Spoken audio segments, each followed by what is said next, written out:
We don't need talking, there's nothing left to say, just The only way to be light is to love, and the greatest form of love is authenticity. In this series, I will have soulful conversations, sharing perspective and light through braiding and bonding. For my very first session, I'm joined by my soul sister Taylor, a woman whose spirit is as loving and abundant as her life reflects online.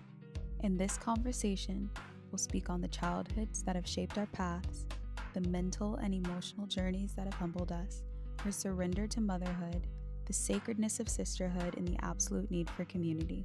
Let this session be a space for truth, healing, and so much love. Now take a deep breath, open your hearts, and join us. Had such deep conversation. Like we'll sit up. Like we used to literally sit up, smoke weed, and have the deepest philosophical, political conversations. Our friendship is so rooted in conversation, which is why I wanted to talk to you. I have learned so much about myself from having deep conversations with you and your perspective and wanting to dissect it all. I don't know how we It's got to just that so- point. Our souls came together. Okay, let's get deep, girls. For your day to day, do you feel like you have a lot of thoughts in your head? All day. What do you Literally think all about? day long. I think about On a daily basis, it's like a constant battle with my nervous system and like telling myself I'm okay. Okay, I have that a lot. Yeah. I feel always guilty for being alive. Just because of everything that's happening in the world. Yeah. You wonder, like, why am I in this place and why are Yeah. people not? Yeah, I feel that a lot. It makes me not be able to experience things that are positive in my life in the same way Mm-hmm. because I'm like, yeah, the guilt of It's just being alive overwhelming. and just like being able to feed myself and simple things. Literally. We take on more than some people just live their life and they don't think. Like they just At least they, it seems like yeah, I guess we don't know, but I feel like a lot of people are able to experience just living without thinking like that, which there's a blessing and curse to all of it. Having empathy and not. I feel like my empathy has been so strong and ever present in my life that my empathy is the reason for my anxiety. It's the reason for my depression. It's the reason for my anger. Yeah. Like it literally is the driving force for all of the negative and positive emotions because it's like, why do I feel so deeply about everything and everyone? And like, why do I feel such a call to make things better? And then when you can't, And then you it feel just pathetic. You're like, why literally. can't I change the world? And then people tell me, if you didn't have phones, you wouldn't know all the bad things that are happening around the world. So you have to focus on your life. But I'm like, but I do know all the things that are happening in the world. So I can't just shut that off. And because I know that I should be doing something to make a change. I'm sitting here pitying myself for the very real problems in my life, but like trivial at large. Yeah, it's really hard when feeling bad for yourself. And then I don't know how to navigate it, to be honest. It's also so deep. I think because we both had such interesting childhoods and we always are just on this quest to understand ourselves. We just have so many questions about everything in the world. Literally. I We're want to always know asking why. everything. Google is my best friend. Like, I'm Literally. always Googling things. I want to know more. And then when the AI thing comes up, I'm like, fuck, I'm using AI. So fucking horrible. It's like, how can you not feel bad when everything that you do, even if you don't want to do it, it's happening? I don't want to buy plastic water bottles, but they're at the grocery store. Yeah, at this point, What am I supposed to do? we are genuinely getting fucked. Let's add that to the guilt jar.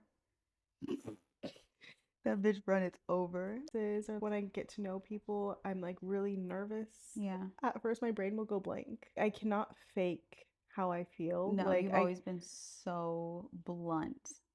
but it's just me being nervous. I can't fake the punk. It hurts me. I physically get hurt. Only with people that we feel Comfortable. very Yeah. comfortable with. And then I can talk so much, but if not, then it's like there's something like It physically it hurts. physically hurts me. I told Johanna it feels like there's fire ants crawling inside of me. Like when I'm ready to leave, I could jump out of my body and Yeah. run away. my whole body will get hot. Also, wonder if it's actually just trauma and Could be. if it's, yeah, if it's But like, why am I unresolved. traumatized at an ice cream shop? It gives me the chills. I was definitely just always shy, but I don't think it was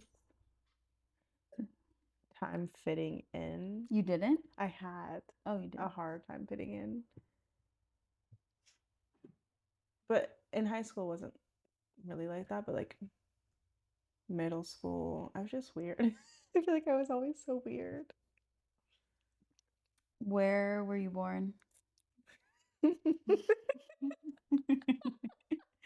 Let me preface this by saying that Taylor and I have known each other since we were like 15, 16 years old. 16. Yeah, probably like 16. And do you remember when we met? Yes. Tell us. Because I remember. Go ahead. I think this was definitely the first time we pulled up to her house and you were there and you had on a choker Of course. like you always did. And I can't even remember speaking to you. I just remember like instantly just like, we were all best friends. yeah. On 2014. Who cares? The apartment felt like Its own little world. its own little world. Like we literally spent so much time there. I remember saying, these are my sisters. I've known them for so long. But then I would start coming over to your house and then you started braiding my hair. I think that's what started our relationship. Josie had a little back room at her mom's house and we would just spend hours and hours in there talking, watching things. And yeah, I think that's what started our relationship, in which I probably started so many relationships for you, is braiding in that back room. Oh my God. What? The colors. Oh yeah. You were always just do whatever.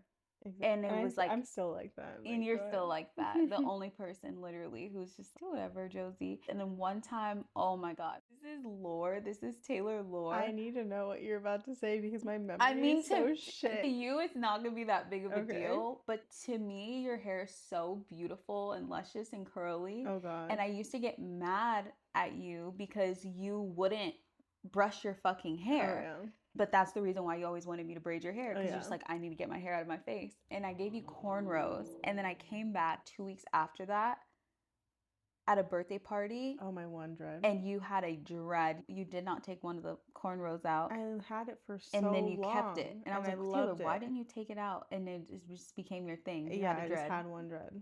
And that's Taylor. That sums up. I definitely think that it took me so long to figure out my hair because having a white mom, she didn't know about curly hair. So I had to navigate that world myself. I would try to straighten my hair alone. It would look like a huge puffball. And I remember even when I was younger, my hair wasn't always brushed. But yeah, it took a while for me to get to a place to understand how to take care of myself. I have this one memory. I had a sleepover in 6th grade and girls would take pictures of everything. Somebody took a picture of us when we were all sleeping. I was so mad that they took a picture of me and I think they put it on Facebook or something like that. I was like, why would you post a photo like that of me? I thought it was the ugliest photo ever.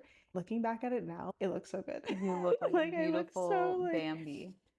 I definitely had insecurities. I had smaller teeth. I have two fake teeth. They were really small. So I was insecure about that. People would call me like shark bait and stuff like that, like shark teeth. My body hair would make me insecure. I thought I was the only person in the world who had body hair. Is that why you started Naked Diaries? Ever since I was little, I was always curious. And I think I was also too fast in a way of just like understanding sexuality and stuff like that and just like my own body. So I would go online like as a child and look. I needed to be supervised, but I would just look everything up and I would look at women's bodies and go on plastic surgery websites and be like, Whoa. why are my boobs this shape? Why are my nipples this big? Yada yada. Seeing different vaginas. I was always so curious about that. And I would go on forums and I would just read, oh, is this normal? Is this normal? And I feel like I wanted to have that space for myself when I made the Naked Diaries. It was also when social media was becoming really popular and so many people started comparing themselves things. And I was just like, I want a place where women can just be who they are no matter what and see that we all struggle or not even struggle with things, but like this is just women. This is it. And like you can see all of us in our beauty. I think that's why I started it. I started it in a bathroom. I was taking naked photos of my friend Becca. And I was like, you look so beautiful. I just feel like I always saw the beauty in everybody. And I just wanted everybody to feel how I saw them. It worked. I remember one time we came to Ray's house and you were telling us about it. Jordan was in the room and you were explaining it, and we were like, absolutely not. Why would I take pictures naked? She left out the room, came back, and we were all panties had dropped. We were taking pictures. She said, oh, she goes, I see you guys have changed your minds.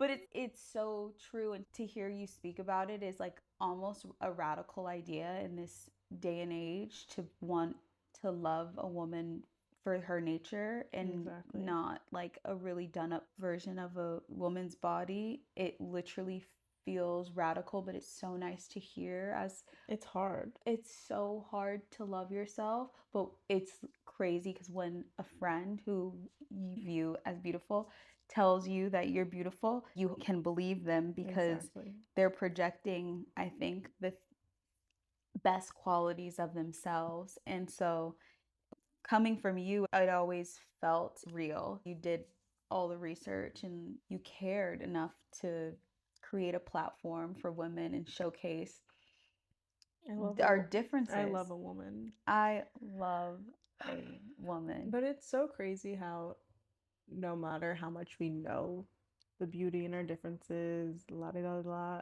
when it comes to ourselves, it is so fucking hard. Bro. And especially after having kids, like before my body was like tea in every way. And now I like, but of course I still had my insecurities because I still, whatever, who cares?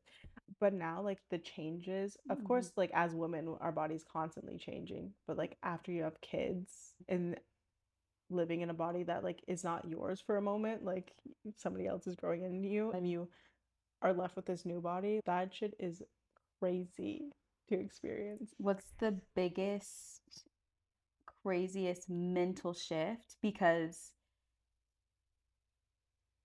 your body has changed from growing humans. What is your mind changed in your perception of yourself? I feel like now when I am finding myself like, what the fuck has happened? The way that I'm just like so appreciative of my body for being able to walk. I appreciate the smallest things now because I'm like, okay, fuck it. Who cares what I look like? At least I'm allowed to be alive to be with my kids. Like being able to live every day with them. I just want to live as long as I can with them. That is what makes me so grateful. My husband loves my fucking tits that are have so much extra skin, and nobody really cares except myself. And at the end of the day, that does matter too because we live in our bodies, so we deserve to feel the best that we can in our bodies. But for some things that we can't change, it's just okay, this is what it is. Even if it isn't how I want it to be right now, I shouldn't want to jump. It's so crazy to have such a consciousness that our bodies are a vessel, but we spend so much of our life trying to change our bodies when our souls should be our number one priority. And I think that's why when you have a perception of someone and you love their soul, you love everything about them. Had the thought about, oh, should I get lip filler? Oh, should I get a nose job? Oh, should I get every single thing? But I'm like, are these my actual thoughts? And I'm like, if you do those things and you like, if you feel great, okay, more power to you. It's just, how do you feel about that?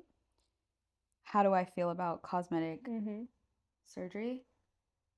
I made a conscious decision to not get any work done, even though I have also thought 1,000 times, probably once a day for the past every time I take my clothes off, literally 10 years about wanting to change something. I actually had a consultation for 360 lipo and skinny BBL Where'd you a go couple to? years ago in London while I was living in London. I was talking to the nurse practitioner about how much fat I wanted to get taken out and like where I want to get it taken out and how I wanted my ideal butt everything to look. It felt so dismissive because I was being so particular. And she was just like, honey, we do a good job. Like, we do a good job. And I was just like, yeah, I get that, but it's my body. So I just want to make sure that you're really understanding exactly what I'm going for.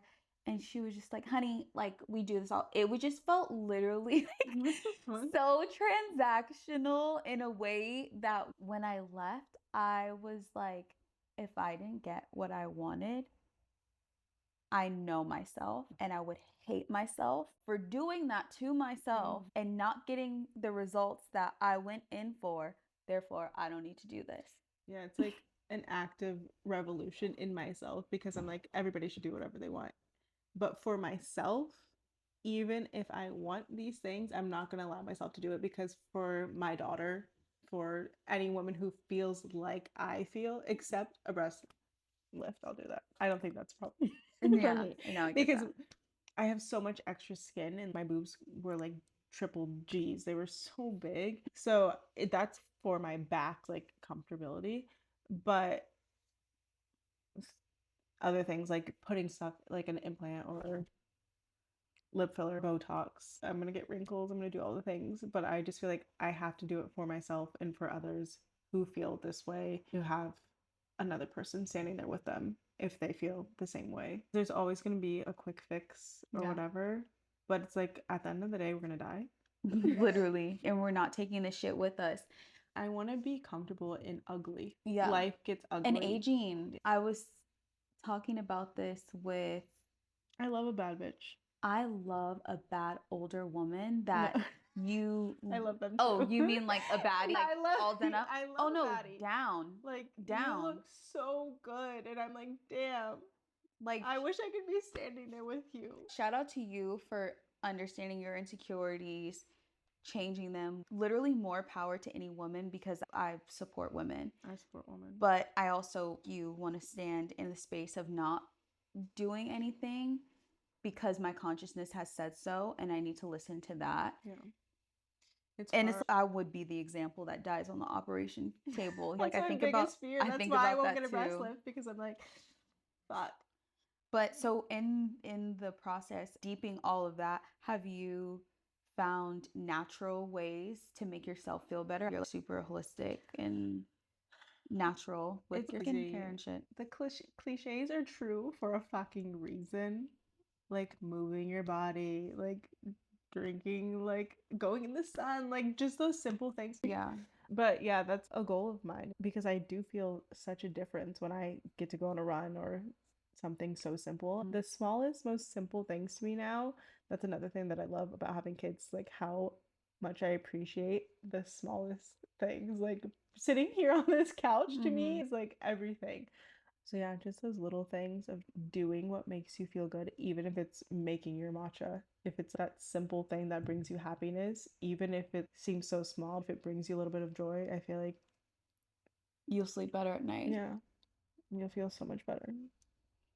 Also, what I was saying about ugly is I feel like we as a society want to fix things so fast. We don't want to deal with the ugly. With my kids, like waking up in the middle of the night, it's so hard when they're babies. Of course, you want that to end, but I feel like going through those hard things prepares you for other hard things that are going to happen inevitably. Like as they get older, there's always going to be something going on, or feeling like the feeling of ugly, or what is ugly, like ugly things in life. I have to like work through them, accept them, because it's not all going to be beautiful. It's not all going to be easy. So I feel like that's another thing. Even if I'm feeling ugly or whatever the fuck, like it is what it is. We just ugly today. Yeah. When you got here, you were like, can we please go to dinner? I want to feel feminine and beautiful and put on heels. And that energy, it calls for a time. Yeah. It does, because you feel when you're ready to get dressed up into popular shit. It's an energy. And if your life isn't always existing in that energy, that is okay. It is so deeply dangerous to constantly be performing as if you are always that person. Yeah. I've been deeping seasons a lot lately because living in London, I felt like I had seasons for the first time in my life. And like we both grew up in LA where we don't really get seasons. I bring that up to say there's a time and a place for being out in the elements and a time and place for hibernation. I feel like I talk about being on my period so much. Like I just always am communicating it like on my Instagram or on my TikTok. People are like, I feel like you're always on your period. And I was thinking, why does it? Yeah. I feel like I don't know when anybody else is on their period. And I'm like, I want to hear more about you guys complaining with me. I want women to tell me more about what they're going through. I want them to complain to me. I want them to be mad. I want them to be able to express everything that they're going through. And I feel like we don't do it enough. At a certain point, yes, there are people who are complaining, but I want us to all be more real with each other. I just had a single mom, and a lot of single moms go through struggles because they are the only person providing. So my mom was going through something in her own life, and it's like she was a young mom who was navigating her own life, and I feel like the world was such a different place. People didn't have social media to look things up. It was just such a different world. We both come from places where our parents did everything they could with what they had. One decision changes your entire life. The smallest thing. Do you and Nash talk about that? All the time. I'm You like, do? I cannot believe, because when we were experiencing it, it seemed so normal and fine. Because he also like moved from yeah, across the country and was living on his own in LA. So we really have to dissect that era of the emancipated teen in LA. truly. That was just, I feel like everybody we knew Was in living the same situation. Yeah. Like it was a group of people who we were all young. We all had these crazy upbringings in some way or another, and we all just happened to like gravitate towards each other and create a group of people who like we kind of made our own little family of misfits. No, That's a couple of misfits. Like I don't fit in.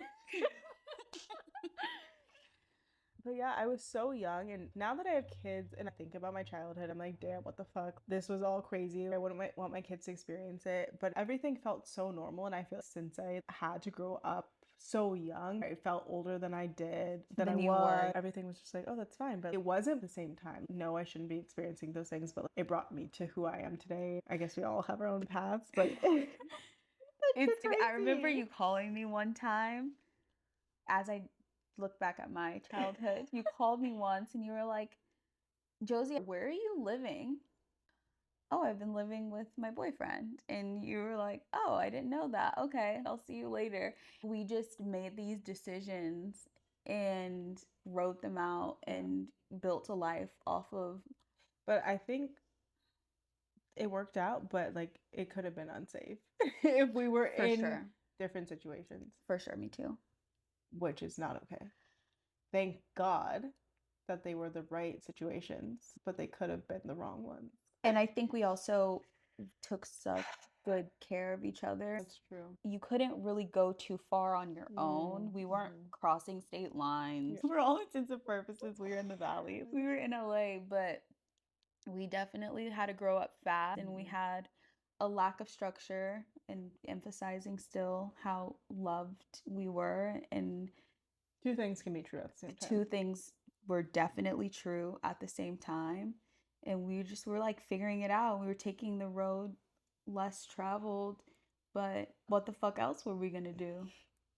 Yeah, fuck it up. Yeah, but life has gone by so fast Bro. since then. Because it feels like yesterday. It feels like yesterday. Because now you have a 6-year-old. That is so crazy. So crazy. Because when I had Malachi, I got pregnant when I was 21. I had a miscarriage a month before I had Malachi. I feel like I've always wanted to be a mom. Ever since I was a little girl, I've always loved babies. I've watched TLC, Bringing Home Baby. I was like 9 years old. I was always obsessed with babies. I got pregnant. I had a miscarriage and I was devastated. I got pregnant again a month later. And I was pregnant at 21 years old. Now that I think about it, that's so young. So young. Because there's so much to figure out in life. It worked out the way that it should have, but I was a baby. That is, my brain wasn't fully formed. You had a full-blown anxiety attack in the ultrasound. Yeah. When I was 21, I got pregnant, and because of my miscarriage, I don't know if it was my miscarriage, but my hormones, getting pregnant, miscarriage, it threw me into a state of anxiety that I have never experienced. And it was like a spiritual awakening. I had to face every single thing that could have made me get to this point. I wrote down everything. I was like, this happened to me when I was 5. This happened to me, blah, blah, blah, blah. And I truly thought I was dying because my anxiety was so intense. It was crippling. I was not eating. I was not sleeping. I was scared to sleep because I thought I was going to die. And I think it got like that because once you get in a cycle of having panic attacks, then you're just in the cycle and that becomes your reality. And it was hard because I don't think the people around me knew there's no way to like really help me at that time because I didn't think that I had anxiety. I thought I was dying. So I would take myself to the hospital. Josie went with me to my first ultrasound and I was like going to die. I was just in hospitals, in doctor's office, please help me out. Help me. Yeah. But I think it honestly was like I went through so many traumatic things. My mom's being in abusive relationships and then my dad being a murderer and just all those things, moving around a lot as a child. I think I never really unpacked it. Like I knew that it made me feel sad or some type of way or impacted me and like all the psychological things. When I got to the hormonal shift that messed me up, plus everything that has ever happened to ever make me feel crazy, it just exploded. And I was just like, what is going on? I was so out of touch with reality. Looking back, do you think it could have been like a literal psychotic break? Because you weren't psychotic, but you were were so riddled with it was the craziest thing I've ever experienced. Yeah, like anxiety and fear. Like there were times where you didn't even want to leave the house. I did not. Every single day I would rip my clothes off, have panic attacks, be like shaking, wouldn't eat. Like people tell me it was crazy. I think it became like a psychotic break. I remember my first panic attack.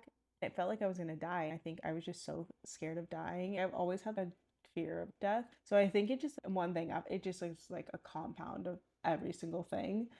But anyways, I was like, okay, I'm having a kid. I need to reel it in for this kid. How much time was it in between the miscarriage and you getting pregnant with Mal? A month. So my hormones were just messed up. And I like got myself to be around people and take myself out of this routine of every single day spiraling because when I was alone, it was so easy to just go crazy. So like, where was Nash? He was there, but he was like after a point, he's Taylor like trying to tell me this is anxiety, but I wouldn't listen. I was like, no, I'm dying. And there was no way to tell me like you're not like it just what can he do? There's nothing you can do. I don't know what happened. I just went to Noelia's house one day. I don't know why I went there. I was going to everybody. I was like, everybody, like, I think I'm dying. Yeah. Like passing me along. And then she's, you're not dying. It was like a reality check. I don't know. Just somebody since you were like 12. Yeah. And she's just, girl, shut the fuck up. She just wasn't listening to me. Everybody's like, it's gonna be okay. And she's like, girl, come on. I don't know. That shifted me back. So just having somebody to anchor you down because everybody was trying to help me, but it wasn't working. There was no way to fix me. Like I went to the OBGYN and she's like, I'm gonna put you on something right now because you are insane. That's why just like having people around you, like good people who love you, is so important. I could have been lost in the sauce. No. I could have been in a mental institute. I was so close to being in one. I'm not kidding. I think it's so important, even if you are feeling anxiety, if you let it beat you, it will continue to eat you alive. You have to beat it. You have to do the things that you don't want to do or else it's gonna attack you. And I think I read that like it starts creating different pathways in your Wow. brain once you let it do one thing and then another, and then it just like starts taking And over. that's what becomes the psychosis Exactly. because you're literally formulating an entire new reality. Yes. And anxiety is the driver. It is the anxiety can make anything seem real. Like I thought I had all these diseases. I would read the symptoms on Google. There was this one disease where it's like you have rainbow skin. That means you have something. And I thought I did. I saw the rainbows on my arm. I thought I had MS. I literally went to the hospital. He was like, "Do you have any MS in your family?" And I was like, "No." Just like leave. That's the U.S. healthcare system. I think when you are having anxiety, making yourself do things that are normal instead of retreating and like just going into yourself and being like, oh, I don't want to go outside because the world might end, I might die out there.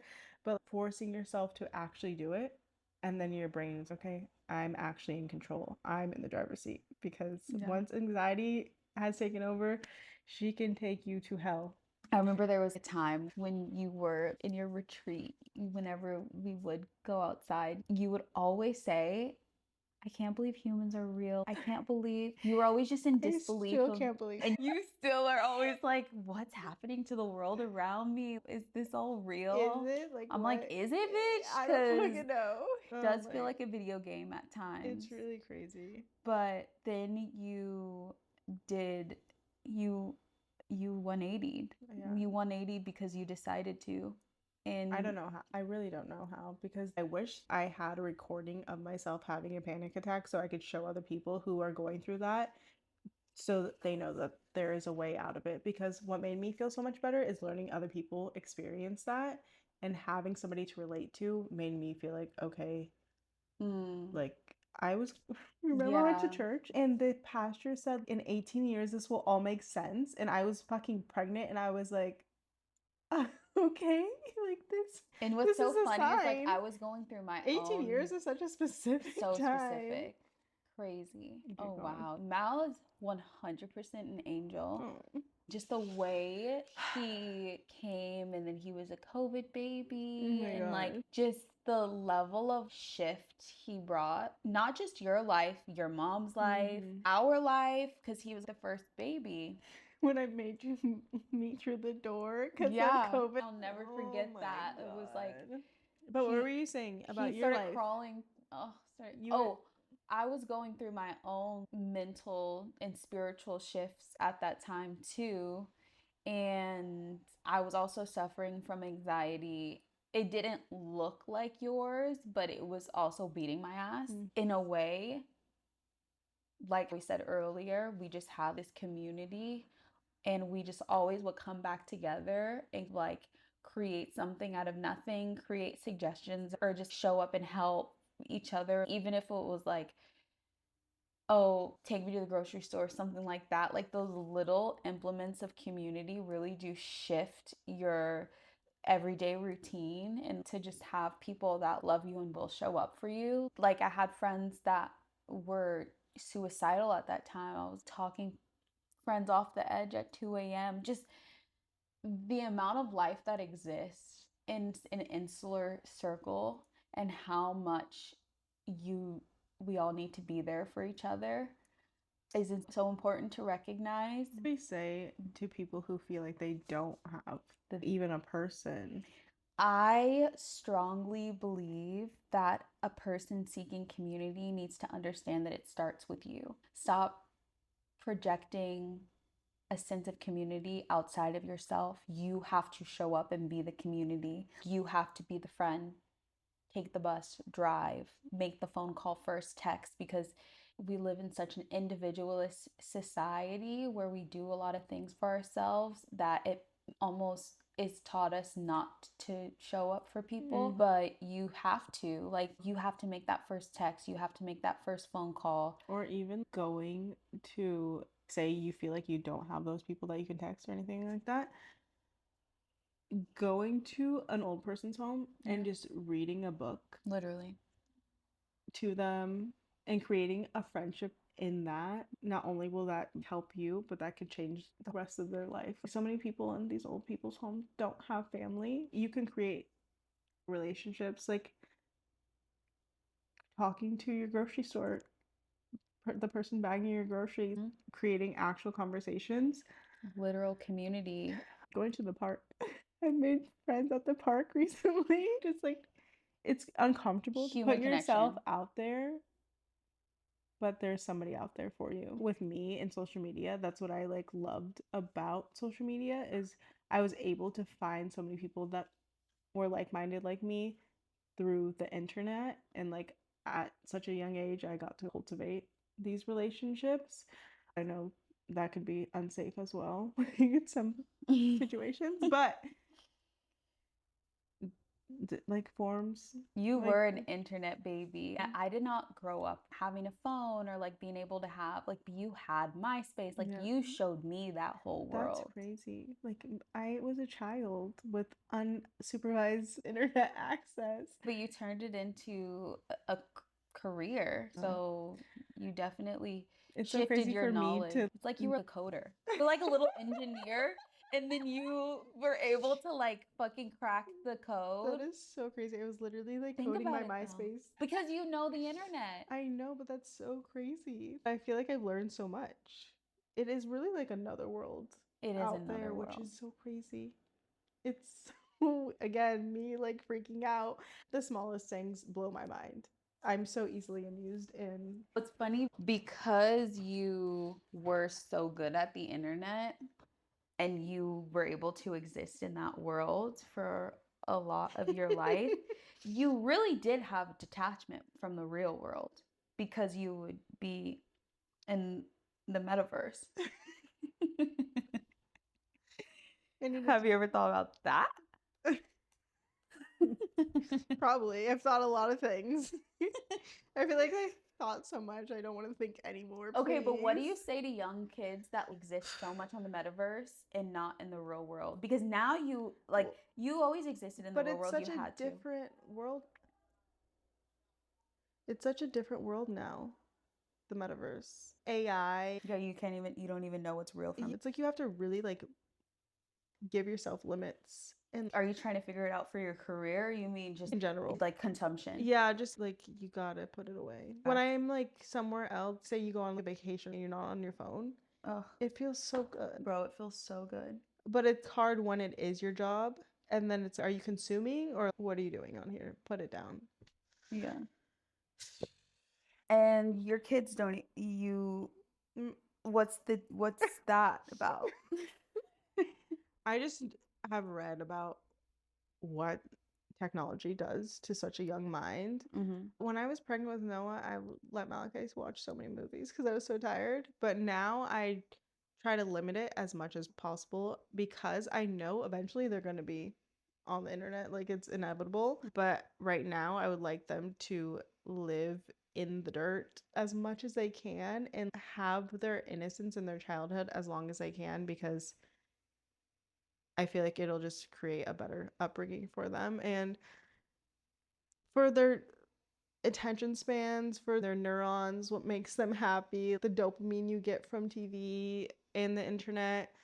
It's hard sometimes, but I'll let them watch movies every once in a while. I just try to limit it as much as I can because they are so young and I know the dangers out there watching it. Like, I don't want to shame anybody though. Do it. No, it's definitely it's not a true. shame. You have done the research, so you know what the fuck is going on. And for you to even talk about brain chemistry and how a child's attention span and how a child's dopamine levels are contributed to. If my kids could, like, they would. They it's watch not a TV shame thing. all day long, but I know it's better for them not to. When it comes to the time where they can choose what to watch, what to do, okay. But Yeah, right now, that's as a choice. parent, I feel like it is best for them To play with chickens. play, go outside, play. No, Use and it like they are the most like well-mannered, loving Malachi children.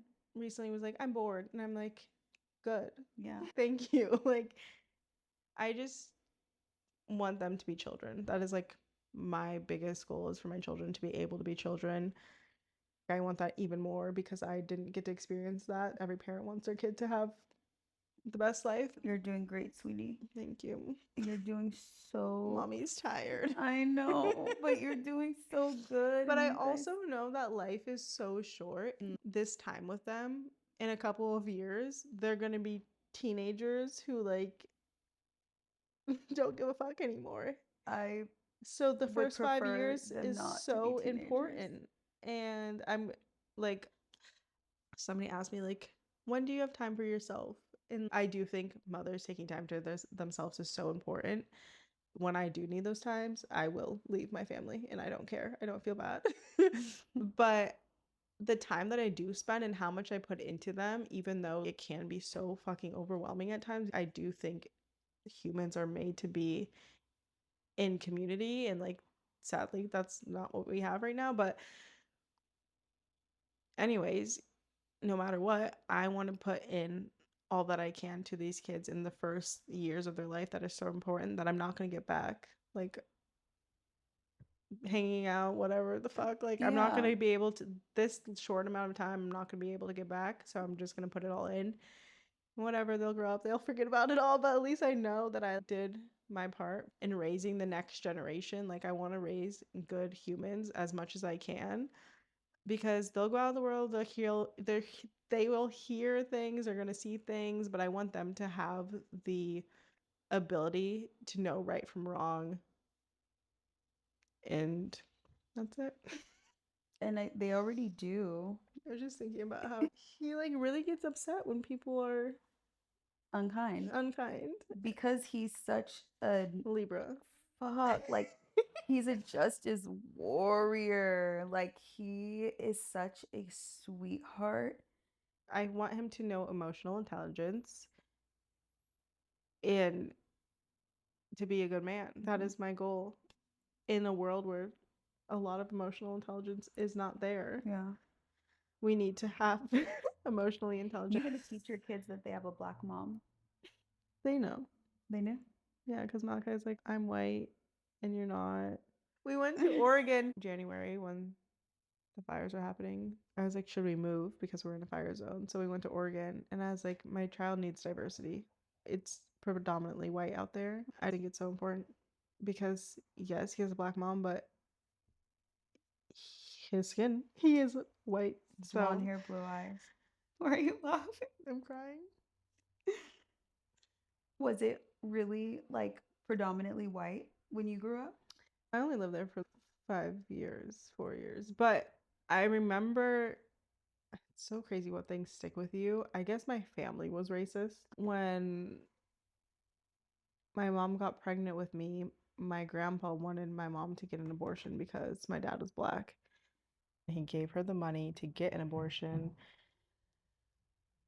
Obviously, that didn't happen. Here I am today, but I'm pro-abortion, pro-choice over here. And when I was younger, my grandpa completely switched his mind. He was so happy I was born, but I didn't realize that other people in my family were racist until I was older and realized that they would say racist things. One of my uncles would tell me that he wanted to put me in the oven. I didn't really have my father in my life for the first couple of years. I would see him here and there, but he also was a toxic man.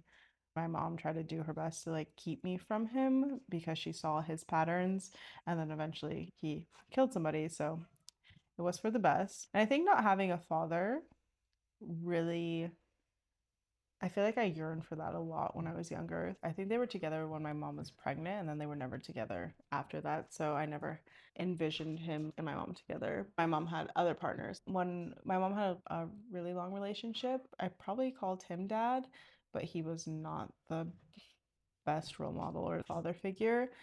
On top of wanting a father figure and having those men as role models, I think I just wanted to be loved by a man. Like, I yearned for that fatherly love. I did have my grandpa, surprisingly. He turned around, he taught me how to ride a bike and all of those things. We had a really close relationship, but we lived far from each other. I would only see him when I visited Ohio. I did see my dad a couple of times and would stay with him when I was younger before I moved to California. And then I stayed with him for a couple months before he actually killed his mistress. She was 9 months pregnant. So I saw in the news that she was missing, and my dad was like, his hands were in his face was in his hands, and he was helping look for her because he was a cop. But anyways, he ended up killing her. There's no protecting from that situation. Like either way, it would have sucked. But I was really angry because I just felt so many emotions. So I was like, I think anger was the biggest one at first. And it made me feel really uncomfortable in my own body, knowing that was my father. I'm like, this man had something to do with my DNA. How do you feel now? Disgusted. And it's weird because he's been like trying to reach out to me through other people. And I'm like, I don't want to talk to you because you're a weirdo. Sorry. Definitely don't have to apologize for that. He's not been in my life for so long that I don't feel any connection towards him. And just because he's my dad doesn't mean I need to have a relationship with him. So it's my life. It's your life that you're still presently dissecting, unfolding, settling into the reality. No one has gone through what you've gone through, and I just respect you for being honest about All the feelings. yeah. But it does make me feel sad. I feel so many things at once. I do wish, even though I have accepted that my reality is my reality, there are moments where I'm like, I wish that I could have a father figure where I could talk about X, Y, and Z. And I see the importance of having a dad and just the foundation of who a human is. But obviously, like everything happens for a reason. I'm glad with who I am today, but it's just always the what if. What ifs sometimes creep in your head, and you're like, who would I be if I did have a loving father in my life? But we'll never know. I just think it's so important to choose Your partner Mhm. wisely. But also, And you get to see Nash be gold star dad. but it is true, like you can choose a partner and they could seem like the best person and then they could be a fuck. No facts. So People are like deceitful for yeah, sure. and like some people blame the woman like, oh, you didn't see these signs, but I hate that shit more than anything. some men can truly change once they have their child. So I don't even know what to say actually. Fuck. No, Like it's true. for the most part, if they're already fucking up, fuck them. Yeah, fuck them. Don't get Josephine started. Bro. And And you're such an exceptional person with everything that you've been through I in feel your the same life. about you. Thanks, buddy. I just feel like It's refreshing. It's so refreshing. And you do not complain. Not to say that women who do complain about their circumstances are any less than. I'm just acknowledging the fact that you show up as such an exceptional mother, friend, sister, person. And that's not even saying, oh, you should be any different because of what you've been through. I'm just saying, as the person that you are, there's so much power and magic in you. do you want me to cry? I might cry too. But this is really how I feel. It's just so refreshing to get to know people like Oh. I just love you. I just feel like we are literally soulmates. I literally love you so much. It's crazy. It's just so special to have somebody that you connect with in every single aspect. No matter what we go through, like still being that rock and like that place that we can always come back to and knowing that we'll be here for each other to the end. Always, girl. Always. Getting old together. I feel like female relationships are so much more important. I've said it a million times this week. I'll say it a million more. I do not like men. I just don't. Like, y'all literally do nothing for me. It just, girlhood is so important. Oh my God. Our squilla's here. Let's just stop talking now. Thank you guys. I love you too. You guys just missed the best conversation. We were working and mommy had to speak. No, we're literally like we find